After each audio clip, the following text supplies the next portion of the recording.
I'm Ashley, a 27-year-old part-time housewife. I also work as a trainer at a fitness gym in New York. Lately, I've been troubled by a certain problem. One afternoon, I had this phone conversation with my husband, Mark. Mark, did you go into my room without asking? Or was it your mother who came yesterday? Huh? What's this all of a sudden? I'm on my lunch break at work right now. Can we talk about this later? And why are you bringing up my mom's name? The voice of my husband on the phone sounded terribly lazy and unpleasant.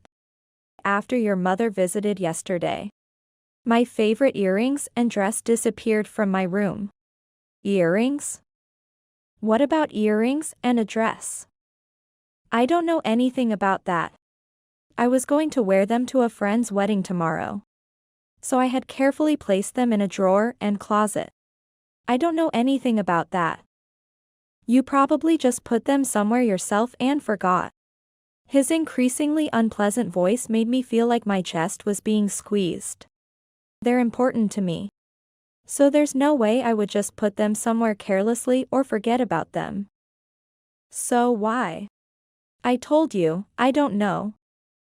And since we live in the same house, can't you let it go even if something goes missing? It's not just something. My accessories, clothes, and even figures and books have almost half gone missing. Do you really have no idea where they went? I don't know, and it doesn't matter. Can we finish this? I don't want to waste my precious lunch break on this. And if you accuse my mother of something again, I don't know what I'll do. Wait, just a. He hung up without listening to me till the end. Recently, our house has been plagued by the mysterious disappearance of items. Especially every time my mother-in-law, Dorothy, visits. Something of mine invariably goes missing, no matter how well I store them. I've asked my husband about it several times in this manner, but he either evades the question or outright dismisses me. Especially since my husband tends to be a bit of a mama's boy. If I ever so much as doubt his mother or speak ill of her, he becomes visibly emotional and confrontational. And so, one day, as I continued to accumulate stress, an incident occurred. My mother-in-law made an oddly triumphant phone call. Hello, Ashley. I've got big news. Huh?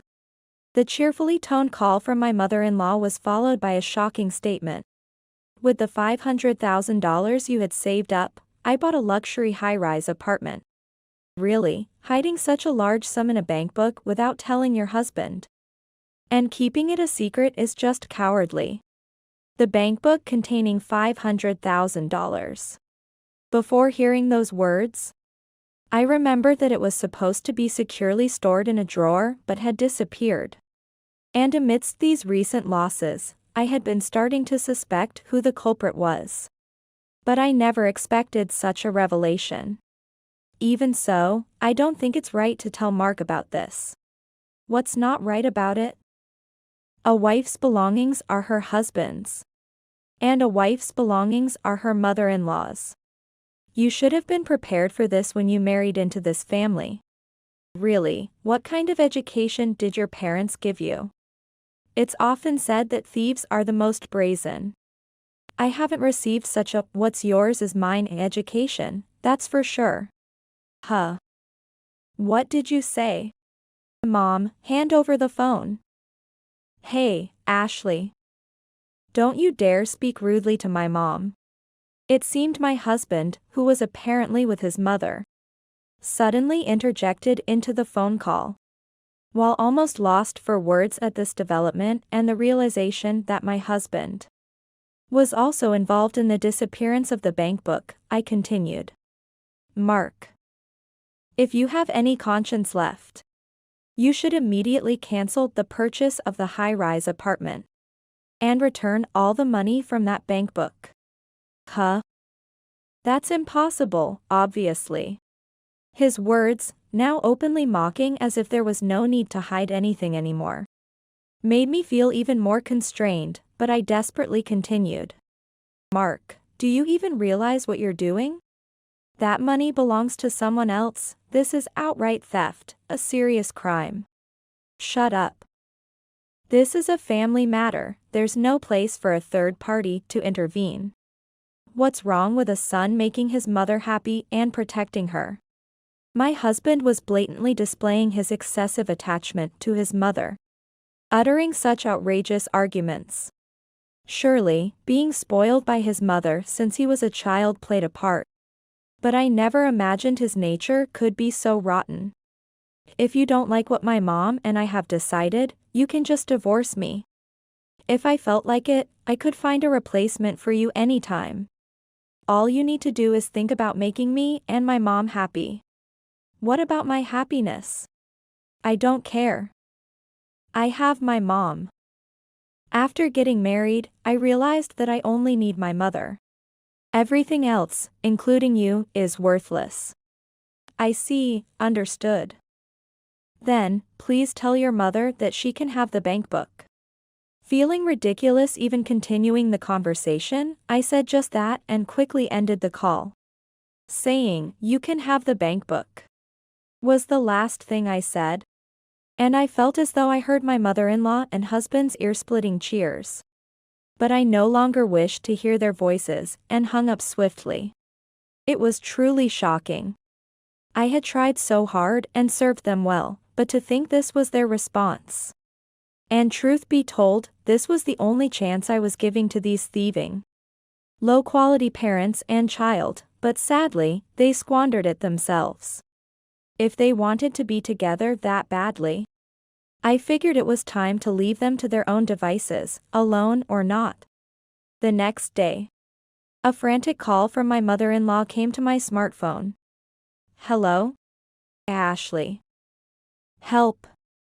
Come save me and Mark right now." Her voice was desperate. Hearing it, I immediately had an inkling. Oh. From your tone, it seems you figured out who the real owner of that bank book is? Yes, not me but your husband. Just come to the high-rise apartment now. The address is... Hey. I'm not finished talking yet. Ah. Just come, please. On the other end of the phone, I could hear my father-in-law, Robert's angry voice, along with the screams of my husband and mother-in-law. Recently, there had been numerous instances of personal items going missing at my in-laws. And despite questioning his wife and son, my father-in-law had been brushed off, leaving him as frustrated as I was. For the time being, until he found a way to secure his belongings, perhaps in a safe. He had entrusted his bankbook to me for safekeeping. And it turned out that the bankbook and seal taken by my mother-in-law and husband were my father-in-law's. Despite my reluctance, I decided it was time to set things straight and headed to the high-rise apartment. Upon arriving, I found my husband and mother-in-law seated on the floor in front of an angry Robert. "Why did you call Ashley? She has nothing to do with this." Under further pressure from my father-in-law, my husband and mother-in-law, trembling, turned to me in desperation, pointing and trying to make excuses. Eek. You have it. Yeah. That's right. It's all Ashley's fault. She lied, saying she had my dad's permission to use the money from the bank book to buy a high-rise apartment. Is that so? Can you swear to that? When the skeptical father-in-law asked, both my mother-in-law and husband confidently shouted yes in response. Then, my father-in-law turned to me and asked. They seem pretty confident about their story. What about you, Ashley? No, father. Everything they're saying is nothing but desperate lies. As I said this without hesitation, my husband and mother-in-law started to make a fuss. That's a lie. You must not believe what Ashley says. If you're blaming us, then show us the proof. Show us the proof that we did it. Then, take a look at this. At this point, I showed a video file on my smartphone. Seeing the video, my husband and in-laws were shocked and in uproar. I have captured on hidden camera both of you stealing the bank book. And before that, your thefts in my room. And these data are securely stored on my computer. What? Camera? There's no way. There couldn't possibly be cameras anywhere in that room. Oh? That's strange. It sounds like you're saying you were cautious of cameras being installed as you entered the room. Indeed. When items began disappearing more frequently, I had installed hidden cameras in my room. The cameras captured my husband and my mother-in-law entering my room to steal, laughing greedily as they secretly took items like earrings and dresses that could be of value. And also, stealing my father-in-law's bank book from my drawer. Even if I were to give you the benefit of the doubt and you had been told by Ashley, it's $500,000 we're talking about. Why didn't you check with me again or consult me before taking it out? That's because we trusted Ashley, and above all, we wanted to surprise you. Yeah. Surprise, surprise.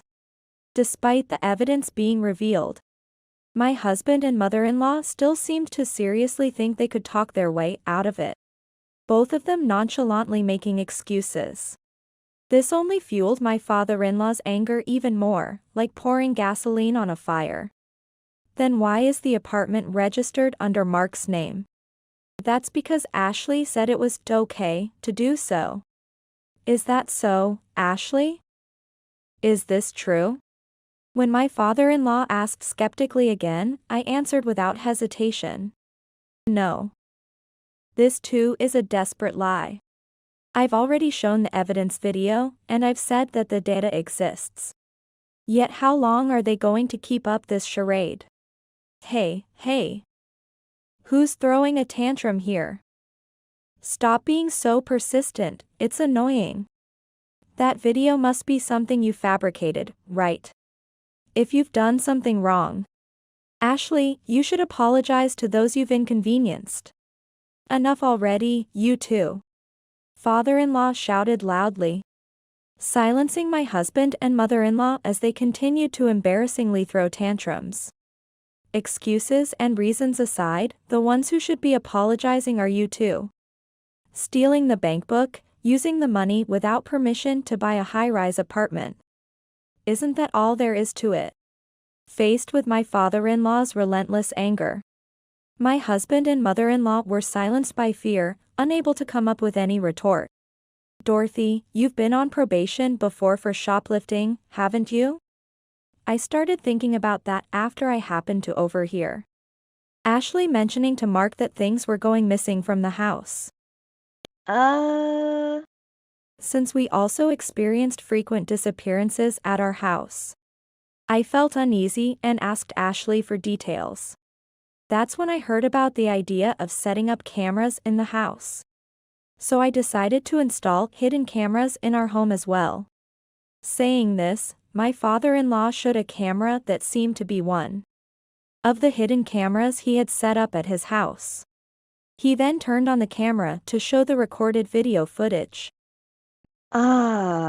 Dad, this is you. What?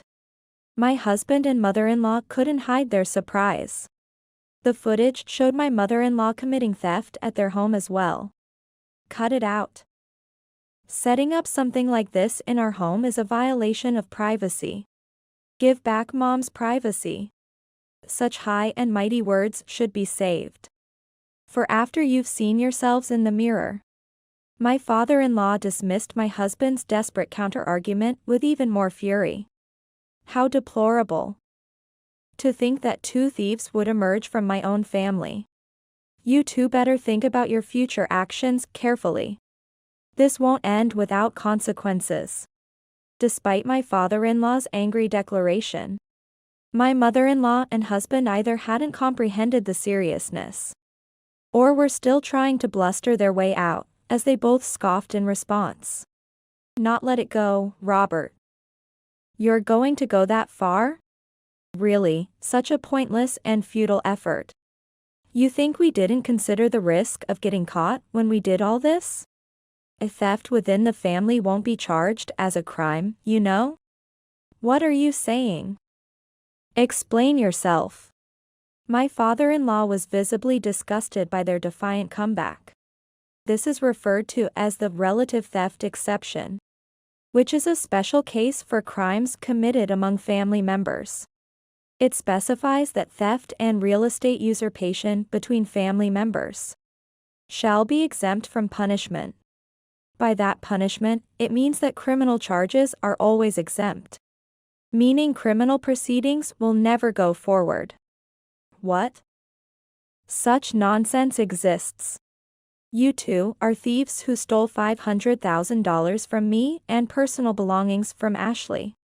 Despite my father-in-law's furious anger, my mother-in-law and husband used this so-called relative theft exception as a shield, mocking him with the notion that they couldn't be touched because the crime occurred within the family.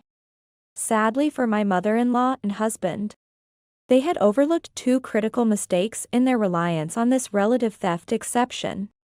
Therefore, I stepped in to counter on behalf of my father-in-law.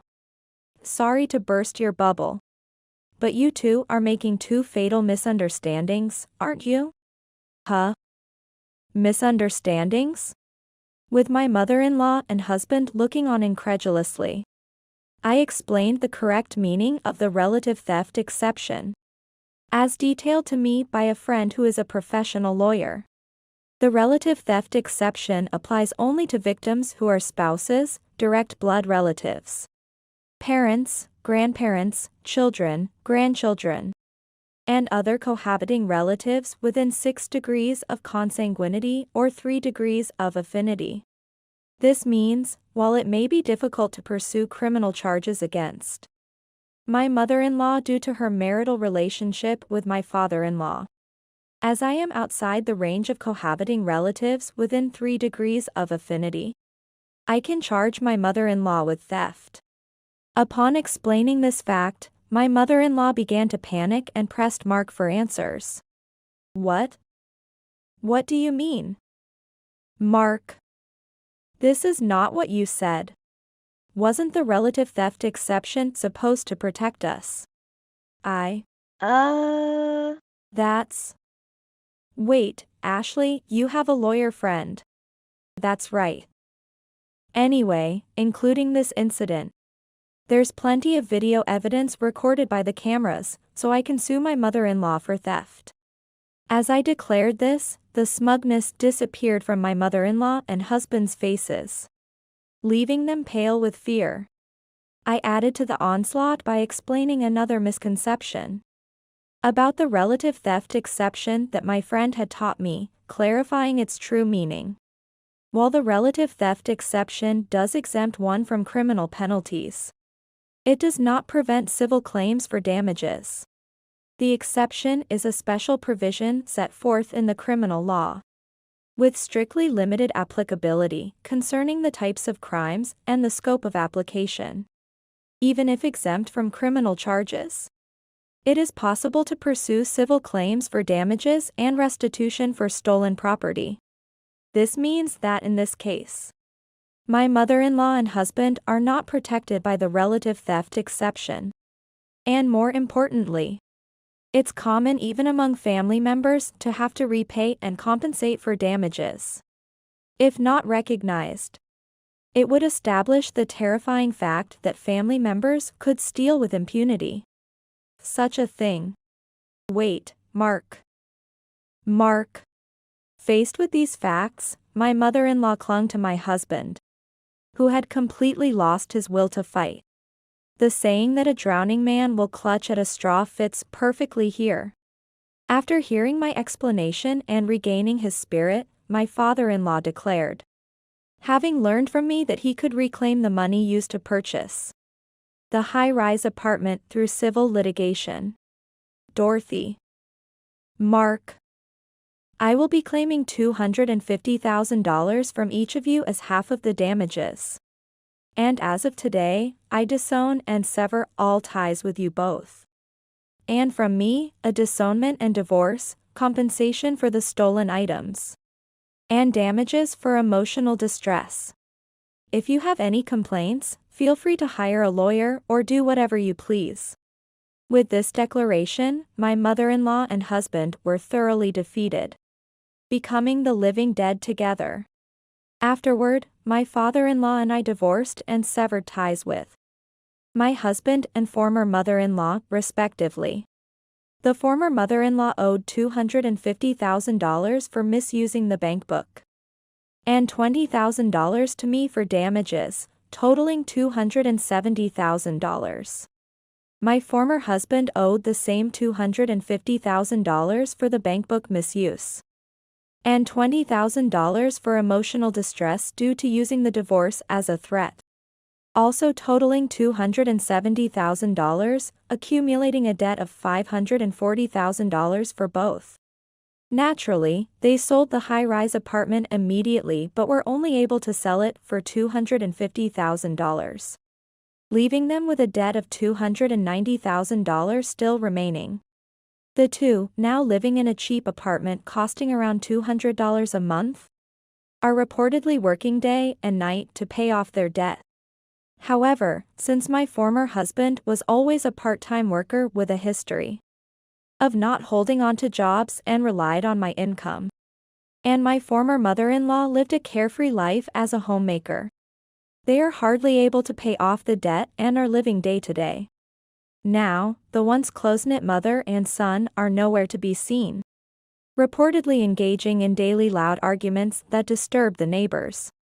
On the other hand, having continued my job as a gym trainer and having enough savings to live on, I've started a new life freed from my former mother-in-law and husband. I'm truly hoping to meet someone wonderful next time.